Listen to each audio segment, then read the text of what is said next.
할렐루야. 하나님께서 여러분의 삶에 놀라운 은혜를 함께 하시기를 축복합니다. 자, 우리 오늘은 창세기의 마지막이 되겠습니다. 이 정리하는 시간인데 창세기의 마지막, 요셉이 자기 자신을 드러내는 것으로 오늘 마지막을 하고 있죠. 내가 바로 당신들이 십수년 전에 팔아버린 바로 그 동생 요셉이다, 이렇게 얘기를 합니다. 자, 그럼 요셉은 왜 또 어떻게 해서 자기 자신을 갑자기 드러내게 되었는가? 요셉이 그렇게 드러내게 된 이유는 요셉이 형들의 실제로는 이제 처음 만났을 때 시험을 했죠. 여러 가지 시험을 합니다. 시험의 본질은 무엇인가 하면 왜 그렇게 시험하느냐?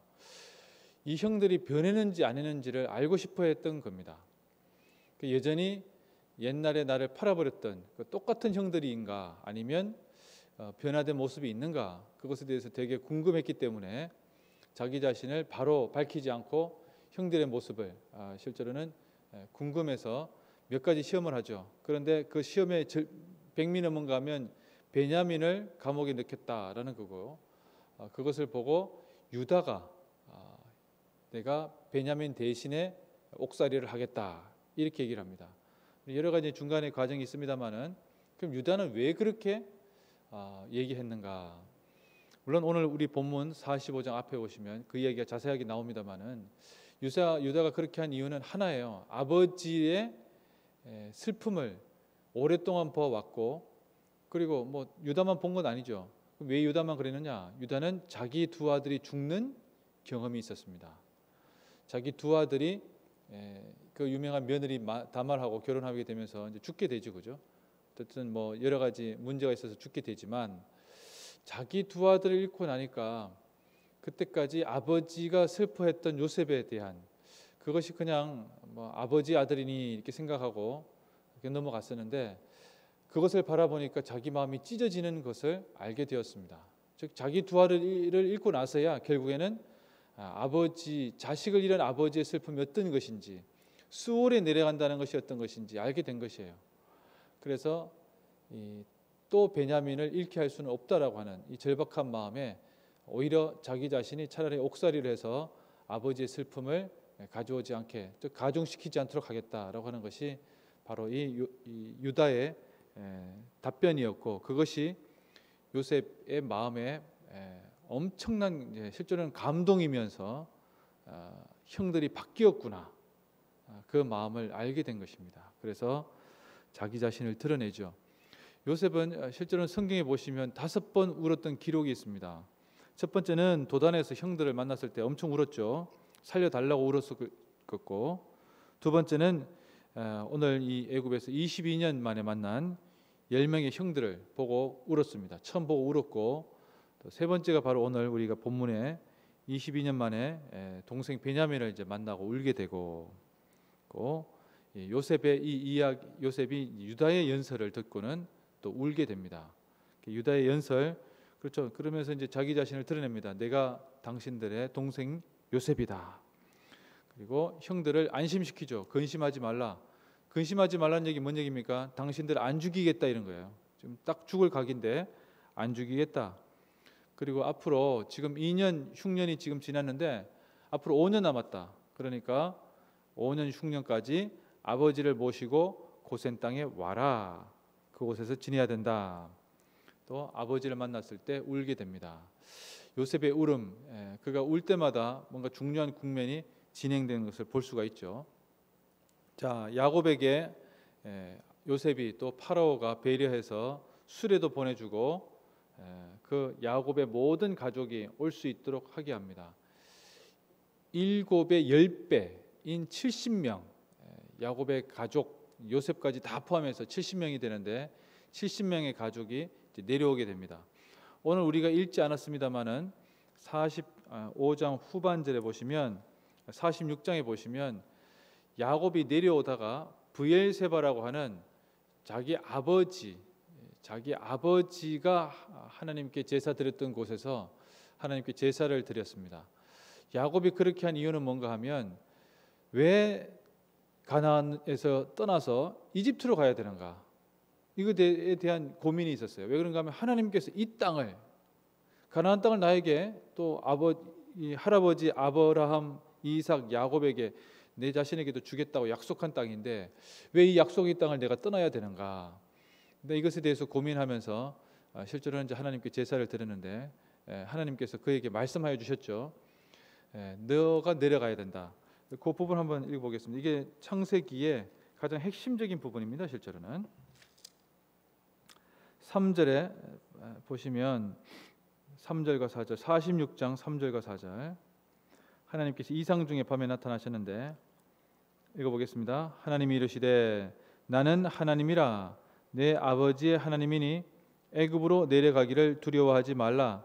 내가 거기서 너로 큰 민족을 이루게 하리라. 내가 너와 함께 애굽으로 내려가겠고 반드시 너를 인도하여 다시 올라올 것이며 요셉이 그의 손으로 내 눈을 감기리라 하셨더라. 아멘. 자, 브엘세바에서 이 약속을 받게 되는데, 자, 이 요셉이 시작된 이후로, 이야기가 시작된 이후로 꿈 이야기가 많이 나왔죠. 요셉의 꿈이 있었습니다. 뭐 곡식이 전하고 하늘의 해와 달과 별들이 다 전했다. 요셉의 꿈은 뭐 자기 하루의 꿈이죠, 그죠? 뭐 하루 그냥 일어나고 난 뒤에 그냥 끝나는 꿈입니다. 그게 지속되지는 않죠. 그러나 이 바로의 꿈이 있습니다. 바로의 꿈 몇 년짜리입니까? 바로의 꿈은 14년짜리입니다. 14년짜리 긴 꿈입니다. 그러나 야곱이 오늘 하나님께서 주신 이 꿈은 뭔가 하면 이 꿈은 430년짜리 꿈이에요. 자, 꿈의 차원이 다르죠, 그죠? 하나님께서 야곱에게 주신 이 꿈의 본질적 의미는 요셉은 깨닫지 못했던 거예요. 뭔가 하면은 이 민족이 고센 땅에 머물면서 70명이 들어와서 장정만 60만 명이 되는, 즉 200만 명의 민족이 되는 민족 형성의 꿈에 대해서 요셉은 알지 못했습니다. 그럼 누가 알고 있었느냐? 하나님께서 야곱에게 그 꿈의 그 비전을 가르쳐 주신 거예요. 그래서 이 야곱을 통해서 요셉이 이것은 단순히 5년 동안 더 흉년을 피하기 위해서 고센 땅에 머무는 것이 아니고 어떻게 민족 형성의 꿈을 아버지께서 받으셨고 나에게 그것을 가르쳐 주시는구나, 이렇게 깨닫게 된 것입니다. 자, 이 꿈이라고 하는 것의 차원을 우리가 한번 바라볼 수 있는 것인데, 그래서 여러분 창세기 여러분들 댁에 가셔서 보실 것이 이 요셉이 그래서 자기 가족들을 애굽에 안착시키기 위해서 몇 가지 조치를 합니다. 조치 중에 하나가 고센 땅에 머물게 하죠. 그리고 파라오가 물었을 때 직업이 뭐냐 이렇게 물으면 반드시 우리의 직업은 목축업입니다, 목자입니다라고 대답하게 합니다. 자, 이집트 사람들은 농경 민족이기 때문에 유목 민족들하고 이렇게 상관하지 않는 풍습이 있었어요. 실제로는 유목 민족들에 의해서 지배받은 경험도 있고 해서 별로 이렇게 좋지 않습니다. 또 목축업을 천하게 여겼어요. 떠돌이하면서 뭐 이렇게 돼서 어쨌든 농경 민족하고 유목 민족하고 사이가 안 좋거든요. 아무튼 그래서 결혼을 못하게 된 겁니다. 그 이후로도 계속 천하게 여기기도 하고 아무튼 민족 사이에 확 경계가 선 거예요. 그래서 피가 섞이지 않게 만드는 중요한 역할을 합니다. 그리고 요셉이 자기 형들의 아들들을, 자녀들을 다 교육을 시킵니다. 어떤 교육 시키겠어요? 너희들은 다시 나간다. 그러니 이곳에 얼마나 머물지에 대해서 기억해야 된다. 너희들은 어디로 가야 된다? 애굽 땅으로 다시 돌아가야 된다. 이 얘기를 지금 해주고 있는 것입니다. 자, 오늘 이 본문을 통해서 우리가 살펴볼 수 있는 것은 하나님께서는 한 사람으로 하여금 자기의 개인의 문제를 해결하는 것을 통해서 놀랍게도 그 이후에 역사적인 흐름을 만들어 가시는 것을 볼 수가 있습니다. 무슨 얘기입니까? 요셉이라고 하는 한 사람이 자기 형들과의 앙금이 있었죠. 그 앙금은 죽이고 싶을 정도로 미운 앙금입니다.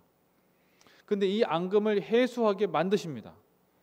하나님의 뜻하심 가운데 유다의 모습을 보고 요셉이 자기 앙금을 털어내죠. 그래서 당신들은 근심하지 마소서. 나는 당신들을 해하려고 이곳에 온 것이 아니고 당신들을 이곳에 안착시키기 위해서 나에게 하나님께서 은혜를 베푸신 것입니다.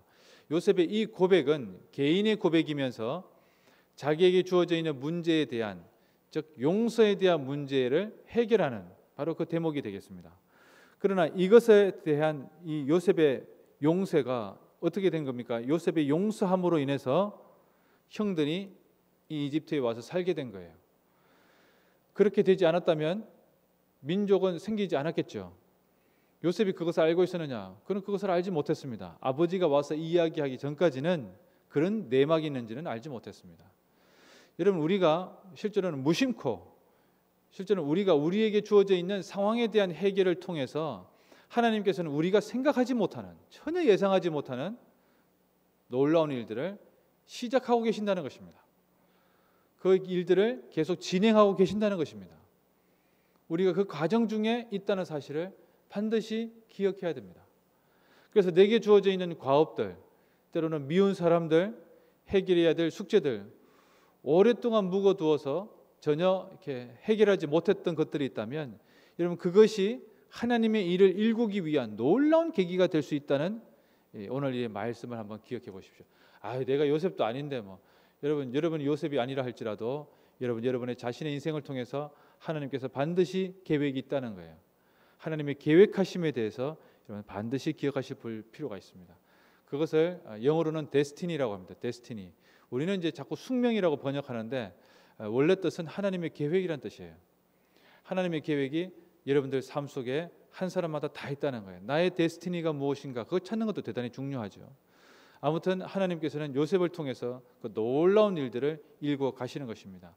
여러분 한 사람 한 사람을 통해서도 여러분의 문제들을 해결해 가시면서 하나님의 놀라운 일들을 진행해 가십니다. 여러분, 그것이 하나님의 뜻 가운데 있음을 기억하시면서 여러분에게 있는 숙제들을 해결하는 우리의 삶이 되어야 될 것이고, 하나님께서는 그러한 야곱의 모습을 통해서 자녀들에게 무엇을 준 겁니까? 자녀들에게 비전을 준 겁니다. 자, 여러분, 야곱의 부모의 역할은 자녀들에게 비전을 주는 겁니다. 뭐 공부했냐 안 했냐, 뭐 했냐 안 했냐 체크하지 마세요. 체크하는 것은 자녀들에게 일도 도움이 안 됩니다. 여러분, 누가 내 자신을 자꾸 체크한다고 해보세요. 부모님 만났을 때 자꾸 부모님이 너 했냐 안 했냐, 요새 기도하냐 안 하냐, 말씀 읽냐 안 읽냐, 그런 얘기 한다고 해보십시오. 통화를 하고 싶겠습니까? 만나고 싶겠습니까? 결혼했냐 안 했냐, 할 거냐 안 할 거냐, 의미가 없다는 겁니다. 자녀들에게 너의 인생의 의미는, 하나님께서 너를 향한 인생의 의미가 무엇인지, 나는 그것을 네가 깨닫기 위해서 늘 기도하고 있다. 실제로는 내가 가르쳐 줄 수 있는 것도 아니에요. 그러나 하나님께서 너를 향한 놀라운 계획하심이 있다. 너희 자녀들을 위해서도 그런 놀라운 계획하심이 있다. 그런 하나님에 대한 신뢰를 가지고 너희 인생을 바라보았으면 좋겠다. 네가 지금 여기에서 엎어질 수도 있고 넘어질 수 있지만 하나님께서 너를 향한 놀라운 계획하심이 있다. 여러분, 이것을 성경을 보고 오늘 본문을 통해서 여러분들이 확신을 가지시고 우리 자녀에게 너의 인생을 향한 하나님의 데스티니를 찾아야 된다. 이렇게 간절히 기도 가운데 자녀들에게 알려주는, 여러분 이 말씀을 해주십시오. 요셉을 통해서 이 이야기를 해주세요. 요셉의 개인의 문제가 해결된 것이 아니라 하나님께서 민족 형성의 꿈을 이 요셉을 통해서 입애굽하도록 하셨다.